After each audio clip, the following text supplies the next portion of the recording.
একটু বলে দেই, মানুষের মধ্যে যেমন ভালো মন্দ আছে, জিন জাতির মধ্যেও কি আছে? ভালো মন্দ আছে। দুষ্ট জিন মানুষের ক্ষতি করার চেষ্টা করে। কি করে ভাই? এবং দিন দিন কিন্তু এর প্রভাবটা বাড়ছে। তো এখান থেকে বাঁচার জন্য কিছু প্রোটেকশন আগে বলে দেই, তারপর সামনে যাই। প্রত্যেক দিন সকালে এবং সন্ধ্যায় 3 বার করে সূরা ইখলাস পড়বেন। কুল হুয়াল্লাহু আহাদ, আল্লাহুস সামাদ, লাম ইয়ালিদ ওয়া লাম ইউলাদ ওয়া লাম ইয়াকুল লাহু কুফুয়ান আহাদ। সকালে সন্ধ্যায় কয়বার? 3 বার। আর 3 বার পড়বেন সূরা ফালাক, কুল আউযু বিরাব্বিল ফালাক, এই সূরা। আর 3 বার পড়বেন সূরা নাস, কুল আউযু বিরাব্বিন নাস। এটা প্রত্যেক ফরজ নামাজের পর একবার করে পড়বেন আয়াতুল কুরসি। আয়াতুল কুরসি কোন সূরা আছে? কত নাম্বার আয়াত?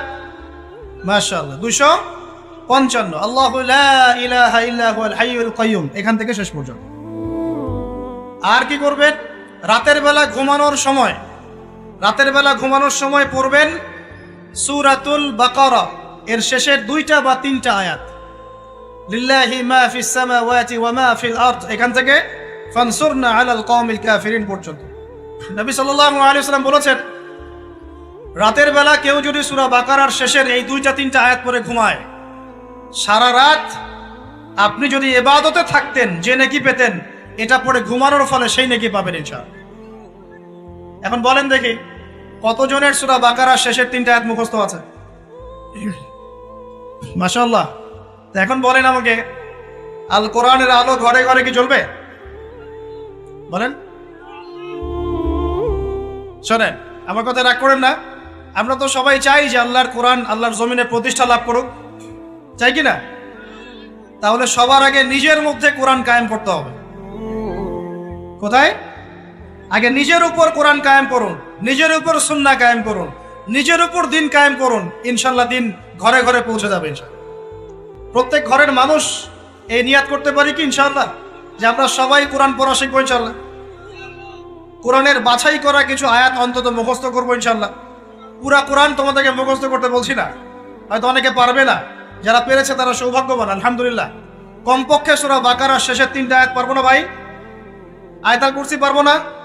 সূরা ফালাক, সূরা নাস, সূরা ইখলাস, সূরা কাফিরুন, সূরা হাশরের শেষের 3টা আয়াত, সূরা কাহাফ এর প্রথম 10 শেষ 10 আয়াত, সূরা কাহাফ প্রথম 10 শেষ 10 আয়াত, সূরা সফফাত এর প্রথম 10 আয়াত, সূরা আর রহমান, সূরা ইয়াসিন, সূরা মুলক। এই যে কমন জিনিসগুলো, এগুলো মুখস্থ করতে পারবো না ভাই ইনশাআল্লাহ? আল্লাহ পাক সবাইকে তৌফিক দান করুন, বলি আমিন। আর এখন যারা বিয়ে শাদী করেন নাই, নিয়াত করেন যে আপনাদের ঘরে যে সন্তান আসবে, আচ্ছা সন্তানের আগে বউয়ে আসে নাকি? আচ্ছা, যারা বিয়ে শাদী করেন নাই নিয়াত করেন, দিনদার, মুত্তাকি, পরহেজগার, কোরআনওয়ালা মেয়ে ছাড়া বিয়ে করার দরকার নাই। বাস বাস বাস বাস বাস। শোনেন, এর মানে এই নয় যে খালি মাদ্রাসার মেয়েদেরকে বিয়ে করবেন, বরং এমন অনেক দিনী বোন আছেন আমাদের স্কুল কলেজ ইউনিভার্সিটিতে পড়েন, তারা অনেক বেশি দিন চর্চা করেন মাশাআল্লাহ। আমি বলেছি কোরআনওয়ালা দিনদার পর্দাশীল নারী বিয়ে করবেন। এবং দ্বিতীয় নিয়াত করেন, যে সন্তানই হবে কমপক্ষে একটা সন্তানকে হাফেজে কোরআন বানাবেন ইনশাআল্লাহ, একটা সন্তানকে আলেম বানাবেন ইনশাআল্লাহ। আপনার মেয়ে হলে সেই মেয়েকে আয়েশা রাদিয়াল্লাহু আনহার মতো বানান ইনশাআল্লাহ। আপনার ছেলে হলে আপনার ছেলেকে আবু বকর, ওমর, ওসমান, আলী রাদিয়াল্লাহু আনহুম আজমাইন তাদের আদর্শে গড়ে তোলেন ইনশাআল্লাহ তাআলা। পারা যাবে না ভাই? যখন ঘরে ঘরে কোরআনওয়ালা মানুষ তৈরি হবে না, আল্লাহর জমিনে আল্লাহর দিন এমনি প্রতিষ্ঠা হয়ে যাবে ইনশাআল্লাহ। বাতিল কোন দিক পালিয়ে যাবে ঠিক নাই? সবকিছু শেষ আছে না বলেন তো? সবকিছু শেষ আছে। নমরুদ আছে না নাই? দুনিয়াতে আছে। মানুষ তার নামও স্মরণ করে। যখন সে দুনিয়া ছিল মনে হচ্ছিল দুনিয়াটাই তার, তখন মনে হচ্ছিল কি দুনিয়াটাই নমরুদের। ফেরাউন দুনিয়া আছে না নাই? আছে। তার নামও কি মানুষ স্মরণ করে? যখন ফেরাউনের রাজত্ব ছিল, যুগ ছিল, তখন মনে হতো যে পুরো দুনিয়াটাইও। কথা বুঝতে পারছেন না? এরকম প্রত্যেক যুগে যুগে। আজ জাতির নাম শুনেছেন? আজ জাতি এই তাল গাছের সমান লম্বা চওড়া ছিল এক একজন। বিশ্বাস করছেন না? তাল গাছের সমান লম্বা চওড়া ছিল।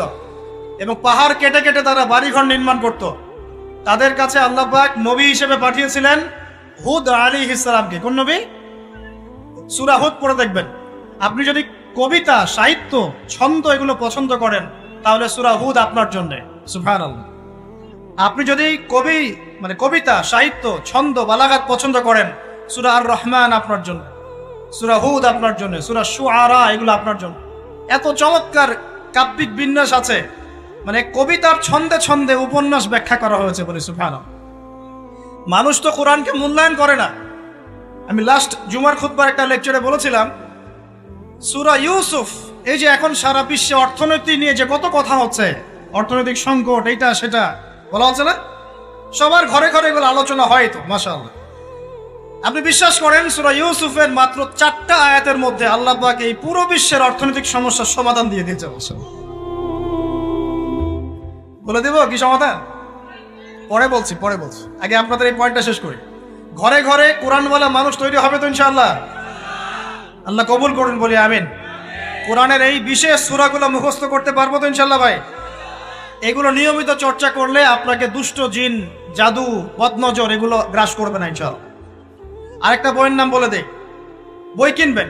আমি যে প্রত্যেকটা লেকচারে একটা একটা করে 2টা করে বইয়ের নাম বলি, বইগুলো কিনবেন আল্লাহর ওয়াস্তে। আজকে শুধু একটা বইয়ের নাম বলবো না, আজকে আমি এমন একজন রাইটারের নাম বলে দিব যে রাইটারের সবগুলো বই বাসায় কিনবেন আপনারা ইনশাআল্লাহ। যদি আপনি এই রাইটারের, এই আলেমের সবগুলো বই বাসায় রাখতে পারেন এবং চর্চা করতে পারেন, ইনশাআল্লাহ আপনি সিরাতুল মুস্তাকিমেই থাকবেন ইনশাআল্লাহ। আমি আপনার জিম্মেদার হচ্ছি ইনশাআল্লাহ। যদি আপনি পথভ্রষ্ট না হয়ে যান, এই বইগুলোতে এত চমৎকার করে গাইডলাইন দেয়া আছে, আপনি ইনশাআল্লাহ সঠিক পথেই থাকবেন। নামটা বলে দিব, সবার প্রিয় আলেম, পুরো বিশ্বের, শুধু বাংলাদেশের নয়, অন্যতম একজন প্রিয় আলেম, বিদগ্ধ আলেমে দ্বীন আল্লামা মুফতি তকি উসমানী দামাত বারাকাতুহু। নাম শুনেছেন? এই নামটা শুনেছেন? আচ্ছা, তার অনেক বই আছে, প্রায় 200, 300, 400 সবগুলা বই বাসায় কিনবেন ইনশাআল্লাহ। ইবাদত নিয়ে বই আছে, মুআমালাত নিয়ে বই আছে, তাসাউফ নিয়ে বই আছে, জিকির নিয়ে বই আছে, অর্থনীতি নিয়ে বই আছে, ওয়ার্ল্ড অ্যাফেয়ার্স নিয়ে বই আছে, প্রতিটা সাবজেক্ট ধরে ধরে বই আছে। কোথায় পাবেন? এই তো অনলাইনে অনেক বুকশপ আছে না, এগুলোতে পাবেন। বাংলা বাজারে, ঢাকায় পাবেন। এগুলো অনুবাদ হয়ে গেছে আলহামদুলিল্লাহ। এবং বাংলাদেশে অনেক স্টুডেন্ট আছে তার হাতে গড়া, তাদের এলেম, তাদের আমল, তাদের আখলাক দেখলে পরকালকে চেনা যায়। মাশাআল্লাহ। বই কিনতে পারবেন তো একটু ইনশাআল্লাহ? আরে ভাই, ইউনিভার্সিটির ক্যান্টিনে বসলেই তো 100 টাকা শেষ হয় আপনার। আর ক্যান্টিনে যদি বোরখাওয়ালা কাউকে নিয়ে বসেন তাহলে তো শেষ। এখন সহি প্রেম করে মানুষ। এক ভাই প্রশ্ন করেছে সেদিন, কালকেই, যে সে দিনের পথে ফিরে এসেছে কিন্তু তার গার্লফ্রেন্ডকে বলতে পারে না। তো বলছে, ভাই, তাকে দাওয়াত দেওয়ার খাতিরে হলেও কি ফোনে কথা বলা যাবে? কি উত্তর দিব বলেন? আপনি পবিত্র হতে যাচ্ছেন কিনা? পবিত্র হতে যাচ্ছেন, পবিত্র পথে আসতে যাচ্ছেন, তাহলে অপবিত্র পথে আবার কেন ফিরে যাবেন? এগুলো কি হালাল না হারাম? আল্লাহ পাক বলেছেন, লা তাকরাবু জিনা, জিনার ধারের কাছেও যেও না, ধারের কাছেও যেও না। দেখেন, এই একই কথা আল্লাহ পাক আদম এবং হাওয়া আলাইহিস সালামকে এইরকম শব্দে বলেছিলেন, ওয়ালা তাকরাবা হাযিহিশ শাজারা, তোমরা এই গাছের ফল খেও না এমন নয়, তোমরা এই গাছের কাছেও যেও না। আমার কথা কি বুঝতে পারছেন? মানে এই বাঁশ অতিক্রম করে এসো না এমন নয়, এই বাঁশের কাছেও বসবা না। বুঝতে পারছেন কথা? একইভাবে আল্লাহ বলছেন, ওয়ালা তাকরাবু জিনা, তোমরা জেনা করো না এমন নয়, জেনার কাছেও। ফিজিক্যাল রিলেশন তো অনেক দূরের কথা, হারাম। আপনি ফোনেও কথা বলবেন না, আল্লাহ পাক তৌফিক দান করলেন। আপনি যদি পবিত্র থাকতে পারেন, ইনশাআল্লাহ তাআলা আল্লাহ পাক আপনাকে আপনার উপযুক্ত পাত্রে দিবেন ইনশাআল্লাহ। আর যদি আপনি পবিত্র থাকতে না পারেন, এমন হতে পারে যে হয়তো আপনি পবিত্র কাউকে পান নাই, হতে পারে কিনা? আচ্ছা প্রিয় ভাইয়েরা, বইটা কিনবেন। বইটার নাম, দোয়ার বইটার নাম হলো হিসনুল মুসলিম। কি নাম? হিসনুল মুসলিম। যদি কিনতে না পারেন, ওই যে প্লে স্টোরে ঢোকেন, প্লে স্টোরে ঢুকে দেখবেন যে একটা অ্যাপস আছে হিসনুল মুসলিম। এখানে যতগুলো দোয়া আছে সবগুলো দোয়া আগামী 1 বছরের মধ্যে মুখস্থ করবেন। রাজি আছেন কিনা? আর এখানে সকাল সন্ধ্যায় পড়ার জন্য কিছু দোয়া আছে, সকাল সন্ধ্যায় পড়ার। এই দোয়াগুলো আল্লাহর ওয়াস্তে মুখস্থ করবেন। পারবেন ইনশাআল্লাহ? আল্লাহ তৌফিক দান করে দেবেন। আর একটা আমল বলে দিব, তারপর সামনে যাব। সেটা হলো 5 ওয়াক্ত নামাজ তো পড়েন মাশাআল্লাহ, নাকি? কারা কারা নামাজ 5 ওয়াক্ত পড়েন হাত তোলেন দেখি। আলহামদুলিল্লাহ, মাশাআল্লাহ, হাত নামান। আর যারা নামাজ পড়েন না তাদেরকে আমি একটা হাদিস শোনাবো, একটা হাদিস শুনবেন। নবী সাল্লাল্লাহু আলাইহি ওয়াসাল্লাম বলেছেন, قال النبي صلى الله عليه وسلم بين العبد وبين الكفر والشرك ترك الصلاة। আল্লাহ পাকের বান্দা আর একজন কাফের মুশরিকের মধ্যে পার্থক্যই হচ্ছে নামাজ। আল্লাহ পাকের বান্দা মানে মুমিন মুসলিম এবং একজন কাফের মুশরিকের মধ্যে পার্থক্য কি? মান তারাকা সালাতান মুতাআম্মিদান ফাকাদ বারিয়াত মিন যিম্মাতিল্লাহ। কেউ যদি ইচ্ছাকৃতভাবে তার উপর ফরজ নামাজকে ছেড়ে দেয়, সে যেন আল্লাহ পাকের জিম্মেদারি থেকে মুক্ত হয়ে গেল। অন্য হাদিসে আছে মান তারাকা সালাতান মুতাআম্মিদান ফাকাদ কাফার। কেউ যদি ইচ্ছা করে নামাজ ছেড়ে দেয়, সে ব্যক্তি কুফরি করলো, বলে নাউযুবিল্লাহ। আমরা কি কুফরি করতে চাই নাকি ভাই? নামাজের কথা বলেছি, 5 ওয়াক্ত নামাজ কারা কারা পড়েন না হাত তোলেন এবার। আচ্ছা, লজ্জার কিছু নাই। এখন আমার সাথে তওবা করেন, আমার সাথে তওবা করেন, বলেন আস্তাগফিরুল্লাহ আল্লাযী লা ইলাহা ইল্লা হুয়াল হাইয়ুল কাইয়্যুম ওয়া আতুবু ইলাইহি। আল্লাহর কাছে সাক্ষী রেখে বলেন, আল্লাহ, আমি জীবনে যত রাকাত নামাজ ছেড়ে দিয়েছি এর জন্য আমাকে মাফ করে দাও। ইনশাআল্লাহ আগামী জীবনে আমি বিনা ওজরে 1 ওয়াক্ত নামাজও বাদ দিব না ইনশাআল্লাহ। রাজি আছেন ইনশাআল্লাহ? বাস এই একটা নসিহত যদি আজকে আপনারা আমল করতে পারেন, ইনশাআল্লাহ আজকের মাহফিল সফল। পারা যাবে? আর বই কিনতে বললাম, 1 নাম্বার কোন বই বলেন? ইসনুল। আর কোন আলেমের নাম বলেছে? আল্লামা, জোরে বলেন। তার অনেকগুলো বই আছে, কেনার চেষ্টা করবেন তো ইনশাআল্লাহ। আল্লাহ পাক তৌফিক এনায়েত করুন, বলি আমিন। তাহলে আমরা সূরা যারিয়াতের 56 নম্বর আয়াতে কি শিখেছি ভাই? আল্লাহ রাব্বুল আলামিন আমাদেরকে সৃষ্টি করেছেন কেন? তার ইবাদত করার জন্য আছে। এখন আমাকে বলেন যে আল্লাহ পাকের ইবাদত করার জন্য আল্লাহ পাক এই দুনিয়াতে আমাদেরকে কত বছর সময় দিয়েছেন বলেন দেখি। সর্বোচ্চ কত হবে? সর্বোচ্চ 60, 70, 100 হতে পারে। এই তো। আমরা কি চিরস্থায়ী থাকবো এখানে না চলে যাব? আচ্ছা, দুনিয়ার জীবনটা তাহলে কি? আল্লাহ পাক বলছেন, আল্লাযী খালাকাল মাউতা ওয়াল হায়াতা লিয়াবলুয়াকুম আইয়ুকুম আহসানু আমালা। আল্লাহ পাক জীবন মৃত্যু সৃষ্টি করেছেন কেন? আল্লাহ পাক পরীক্ষা করার জন্য যে এই দুনিয়ার জীবনে আমলে কে শ্রেষ্ঠ, আমলে কে শ্রেষ্ঠ। দুনিয়ার জীবনে আসার উদ্দেশ্য পেয়েছি আল্লাহর ইবাদত করা, এখন পেলাম আল্লাহ জীবন মৃত্যু কেন সৃষ্টি করেছেন? আমলে পরীক্ষা করার জন্য যে কে শ্রেষ্ঠ হচ্ছে। আমাদের উদ্দেশ্য কি? আমাদের উদ্দেশ্য হচ্ছে পুলসিরাত পার হয়ে জান্নাতে যাওয়া। উদ্দেশ্য কি? পুলসিরাত পার হয়ে জান্নাতে যাওয়া। সূরা আলে ইমরানের 185 নম্বর আয়াতে আল্লাহ পাক বলেছেন, কুল্লু নাফসিন যায়িকাতুল মাউত। প্রত্যেকটা নফস মৃত্যুর স্বাদ গ্রহণ করবে, এরপর কিয়ামতের মাঠে তাদের আজর তাদেরকে পূর্ণ মাত্রায় বুঝিয়ে দেওয়া হবে। আল্লাহ পাক বলছেন, ফামান যুহজিহা আনিন নারি ওয়া উদখিলাল জান্নাতা ফাকাদ ফাজ। ওই দিন যে ব্যক্তিকে জাহান্নাম থেকে বাঁচানো হবে এবং জান্নাতে প্রবেশ করানো হবে, সেই ব্যক্তি হচ্ছে সফল। কথা ঠিক কিনা? তাহলে উদ্দেশ্য পেলাম তো, আমাদের গন্তব্য পেলাম তো। আমাদের গন্তব্য কি তাহলে? জান্নাত। এখন এই দুনিয়ার জীবনে আমরা সর্বোচ্চ হয়তো 100 বছর বাঁচবো, আল্লাহ ভালো জানেন, তাই তো? এই দুনিয়ার জীবনের এই হায়াতের সবচেয়ে ইম্পর্টেন্ট টাইমটা কোনটা বলেন? সবচেয়ে ইম্পর্টেন্ট টাইম কোনটা? যৌবন কিনা? যৌবন কাকে বলে? যৌবন কাকে বলে? কত বছর থেকে কত বছর পর্যন্ত? 20 থেকে 40 বা 15 থেকে 40 বা 20 থেকে 50, এই তো। আচ্ছা, এই বয়সের মধ্যে কারা কারা আছেন হাত তোলেন দেখি। মাশাআল্লাহ, সবাই তো দেখে এই বয়সে হাত নামান। এখন এই বয়স সম্পর্কে আগে 2টা হাদিস শোনেন, আমার দিকে তাকান, তারপরে আমি বলছি অবস্থা কি, করণীয় কি।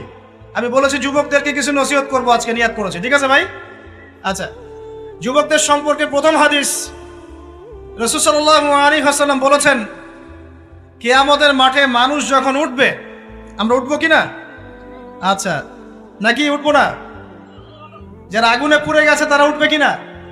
যারা পানিতে ডুবে গেছে, যাদের লাশও খুঁজে পাওয়া যায় নাই, উঠবে কিনা? উঠবে। আচ্ছা, যখন মানুষ উঠবে তখন তাকে 5টা প্রশ্ন করা হবে। কয়টা ভাই? এই 5টা প্রশ্নের আগে সে তার পা সামনেও ফেলতে পারবে না, পিছনেও ফেলতে পারবে না। আমরা কি একটু চিন্তা করতে পারছি কত ভয়ঙ্কর হবে বিষয়টা? এই সামান্য গরমে আমাদের অবস্থা খারাপ, সূর্য সেদিন সামনে নিচে, আর মানুষ উঠে দাঁড়িয়ে আছে।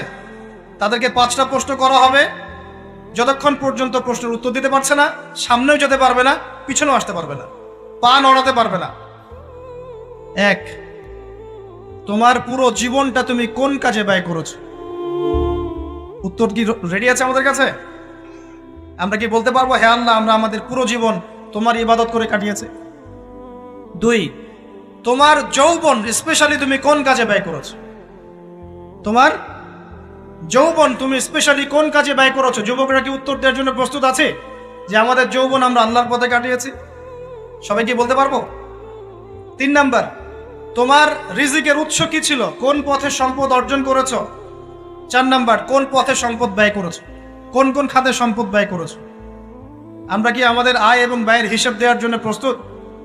5, তোমাকে আমি যে জ্ঞান দিয়েছিলাম সেই জ্ঞান অনুযায়ী আমল করেছো কিনা?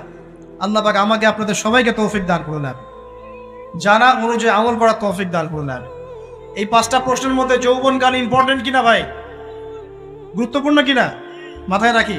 আল্লাহ রাব্বুল আলামিন সূরাতুজ যারিয়াত এর 56 নম্বর আয়াতে বলেছেন, বিসমিল্লাহির রহমানির রহিম, আল্লাহ তাআলা বলেন, ওয়ামা খালাকতুল জিন্না ওয়াল ইনসা ইল্লা লিয়াবুদুন। আমাদের আল্লাহ, আমাদের রব, তিনি বলেন আমি জিন এবং মানব জাতিকে শুধুমাত্র আমার ইবাদত করার জন্যই সৃষ্টি করেছি। আমি জিন এবং মানব জাতিকে শুধুমাত্র আমার ইবাদত করার জন্যই সৃষ্টি করেছি। তাহলে আমরা জানতে পারলাম যে আল্লাহ রাব্বুল আলামিন কি উদ্দেশ্যে আমাদেরকে সৃষ্টি করেছেন। কি উদ্দেশ্যে ভাই? আরো জানতে পারলাম আল্লাহ পাক শুধু মানুষকেই ইবাদত করার জন্য সৃষ্টি করেন নাই, জিনদেরকেও সৃষ্টি করেছেন। এখন আপনারা কি জিনে বিশ্বাস করেন? এখন বিজ্ঞান যদি বলে জিন বলতে কিছু নাই, তাহলে আপনি বিজ্ঞান মানবেন না কোরআন হাদিস মানবেন? এখন জোর গলায় বললেন যে আমি কোরআন হাদিস মানব, কিন্তু কিছু মানুষ যদি বলে জিনদেরকে তো দেখাও যায় না, ছোঁয়া যায় না, তারা কঠিন না তরল না বায়বীয়, এটা ল্যাবে বসে প্রমাণ করা যায় না, তাহলে আমরা যে দেখি না, জানি না, অস্তিত্ব প্রমাণ করতে পারছি না ল্যাবে বসে, তাহলে কেন আমরা তাকে বিশ্বাস করব? এরকম প্রশ্ন ছুড়ে দিলে আপনি কি উত্তর দিবেন? নাউজুবিল্লাহ তো বলবেন, উত্তর কি দিবেন? কেন জিনে বিশ্বাস করেন?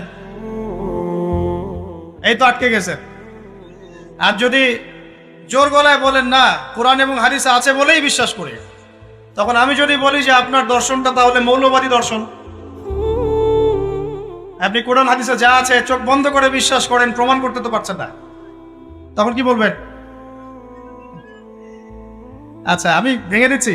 কারণ আল্লাহ পাক বলছেন আমি জিন এবং মানব জাতিকে শুধুমাত্র আমার ইবাদত করার জন্যই সৃষ্টি করেছি। তার মানে প্রমাণ হয়ে গেল জিন জাতি বলতে কিছু আছে। কথা ঠিক না বেঠিক?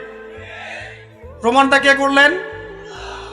এখন আল্লাহ রাব্বুল আলামিন মানুষকে সঠিক পথ দেখানোর জন্য তার পক্ষ থেকে কিছু ওহী নাজিল করেন। কি নাজিল করেন? যেমন মুসা আলাইহিস সালামের যুগে নাজিল করা হয়েছিল তাওরাত, ঈসা আলাইহিস সালামের যুগে নাজিল করা হয়েছিল কি? ইনজিল। দাউদ আলাইহিস সালামের সময় কি নাজিল করা হয়েছিল? জাবুর।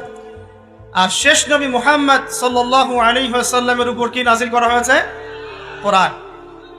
এখন আমরা যদি বিশ্বাস করি যে আল্লাহর পক্ষ থেকে কোরআন নাজিল হয়েছে, তাহলে এটা তো মেনে নিতেই হবে যে কোরআনে যা আছে সব সত্য, তাই তো? আল্লাহ পাক কি মিথ্যা বলতে পারেন? নাউজুবিল্লাহ। এখন কোরআন এবং হাদিসের অনেক বিষয় আমরা প্রমাণ করতে সক্ষম হই আমাদের ক্ষুদ্র জ্ঞানে, আবার এমন অনেক বিষয় আছে যেগুলো আমরা আমাদের ক্ষুদ্র জ্ঞানে প্রমাণ করতে পারি না। যেমন ফেরেশতার অস্তিত্ব কি আমরা প্রমাণ করতে পেরেছি? আপনি কি ল্যাবে প্রমাণ করতে পারবেন? জিন জাতির অস্তিত্ব আমরা কি চোখে দেখে প্রমাণ করতে পারবো? কবরে আযাব দেওয়া হয়, আপনি কি এটা দেখে প্রমাণ করতে পারবেন? রূহ বা আত্মা বলে কিছু আছে আমাদের দেহের মধ্যে, এটা কি আপনি প্রমাণ করতে পেরেছেন? অনেক সময় মুমিন ব্যক্তি স্বপ্ন দেখে এবং স্বপ্নগুলো সত্য হয়, হয় কি না? এবং হাদিসে এসেছে শেষ জামানায় মুমিন ব্যক্তির স্বপ্ন কিন্তু সত্য হবে বেশি বেশি। তো এখন এই যে এমন কিছু বিষয় যেগুলো আমরা বাহ্যিক জ্ঞান দিয়ে প্রমাণ করতে পারছি না, কিন্তু আল্লাহ রাব্বুল আলামিন বলেছেন এগুলো সত্য, আমরা চোখ বন্ধ করে বিশ্বাস করি কিনা? বিশ্বাস করেন কিনা? জান্নাত দেখেছেন? জাহান্নাম দেখেছেন? না দেখে বিশ্বাস করি কিনা? ইমানের কয়টা পিলার বলেন তো দেখে ভাই? কয়টা? ছয়টা। কয়টা? আল্লাহ বিশ্বাস, ফেরেশতাগণে বিশ্বাস, নবী রাসূলগণে বিশ্বাস, আসমানে কিতাব সমূহে বিশ্বাস, পরকালের জীবনে বিশ্বাস, তাকদীর বা ভাগ্যের ভালো মন্দে বিশ্বাস। এই ছয়টার মধ্যে শুধু কোরআন এবং মুহাম্মদ সাল্লাল্লাহু আলাইহি ওয়াসাল্লামকে বাদ দিয়ে আপনি কোনোটাই দেখেন নাই। দেখেছেন? আল্লাহকে দেখেছেন? ফেরেশতা মণ্ডলী, আগের আসমানি কিতাবগুলো, মুহাম্মদ সাল্লাল্লাহু আলাইহি ওয়াসাল্লামকে সাহাবীরা দেখেছেন, আপনি কি দেখেছেন? আগের নবী রাসূলদেরকে দেখেছেন? পরকালের জীবন দেখেছেন? তাকদীর বা ভাগ্যের ভালো মন্দ দেখেছেন? এই যে না দেখে যে আমরা বিশ্বাস করছি, এটার নাম হচ্ছে গায়েবে বিশ্বাস। কিসে বিশ্বাস? এটাই আল্লাহ পাক বলছেন আলিফ লাম মিম যালিকাল কিতাব লা রাইবা ফিহি। আলিফ লাম মিম, এটা এমন একটা কিতাব যেই কিতাব নিয়ে কোনো সন্দেহ সংশয় নাই। হুদাল লিল মুত্তাকিন, এই কিতাব মুত্তাকিদেরকে পথ দেখাবে। কারা মুত্তাকি? আল্লাযীনা ইউমিনুনা বিল গায়বি, যারা এই অদৃশ্যে বিশ্বাস করে। বলেন সুবহানাল্লাহ। আল্লাহ পাকের আদেশ পালন করার নিমিত্তে, তার ইবাদত করার নিমিত্তে আমরা আল্লাহ পাকের এই আদেশগুলোকে না দেখেই বিশ্বাস করি। এখন কিছু মানুষ বলতে পারে তাহলে এগুলোর বৈজ্ঞানিক ব্যাখ্যা কি? উত্তর হচ্ছে এই যে কোরআন এবং হাদিসের সবকিছুকে বৈজ্ঞানিক ব্যাখ্যার মানদণ্ডে উত্তীর্ণ হয়ে আসতে হবে জরুরি না এটা। কারণ বিজ্ঞানের অনুসিদ্ধান্তগুলো সময়ে সময়ে বদলে যায়। আল্লাহ রাব্বুল আলামিনের বিধান কখনো বদলাবে না ইনশাআল্লাহ। কথা কি বুঝতে পারছেন? আর আল্লাহ রাব্বুল আলামিন আমাদেরকে অসীম জ্ঞান দিয়ে সৃষ্টি করেন নাই, ক্ষুদ্র জ্ঞান দিয়ে সৃষ্টি করেছে। আমরা আমাদের ক্ষুদ্র জ্ঞানে এতটুকু প্রমাণ করতে পারবো না।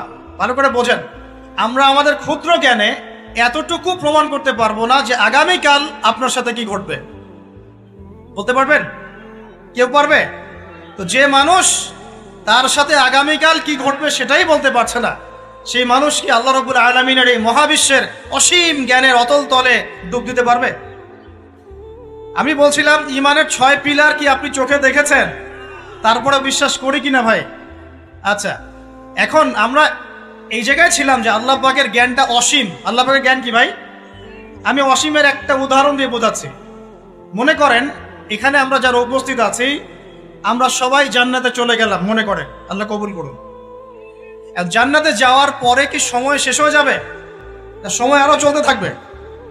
আচ্ছা, জান্নাতে যাওয়ার পরে 1 কোটি, 2 কোটি, 5 কোটি, 10 কোটি, 100 কোটি বছর পর এই জান্নাতীরা কি করবে, কি খাবে, কোথায় ঘুরবে, কোথায় ফিরবে, আল্লাহ রাব্বুল আলামিন এখনই সেটা জানেন। আলহামদুলিল্লাহ, বলেন আল্লাহু আকবার। আল্লাহকে চিনি একটু, আল্লাহ পাক এখনই সেটা জানেন, এই মুহূর্তে জানেন।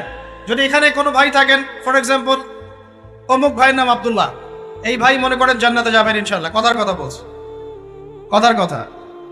এখন তিনি জান্নাতে যাওয়ার 100 কোটি বছর পরে কোন হুরের সাথে কোথায় ঘুরে বেড়াবেন আল্লাহ পাক এখনই তা জানেন। আল্লাহ পাককে চিনতে শিখুন।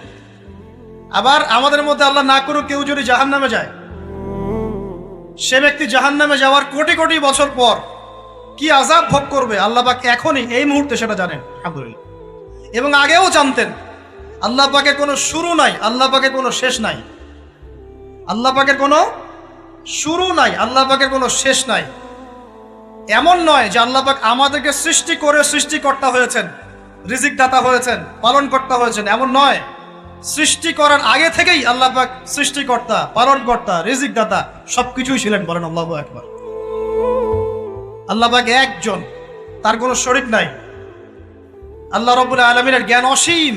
এটার উদাহরণ হাদিসে দেওয়া হয়েছে এভাবে যে মুসা এবং খিদির আলাইহিস সালাম নৌকায় সফর করছেন, একটা পাখি এসে নদী থেকে 1 ফোঁটা পানি খেয়ে চলে গেল। তখন খিদির আলাইহিস সালাম বলছেন, হে মুসা, এই পাখিটা নদী থেকে যতটুকু পানি পান করতে পেরেছে, এই পানিটুকু হচ্ছে পুরো পৃথিবীর সমস্ত মাখলুকের জ্ঞান। আর এই পুরো নদীতে যত পানি আছে, এই সাগরে যত পানি আছে, এগুলো হলো আল্লাহ রাব্বুল আলামিনের জ্ঞান। আমি কি বুঝাতে পারছি ভাই? এখন সেই আল্লাহ রাব্বুল আলামিন যখন কোনো বিষয়কে সত্য বলবেন, সেটা সত্য কিনা? আল্লাহ পাক এখন বলছেন, আমি জিন আর মানব জাতিকে শুধু আমার ইবাদত করার জন্য সৃষ্টি করেছি, তার মানে জিন সত্য কিনা?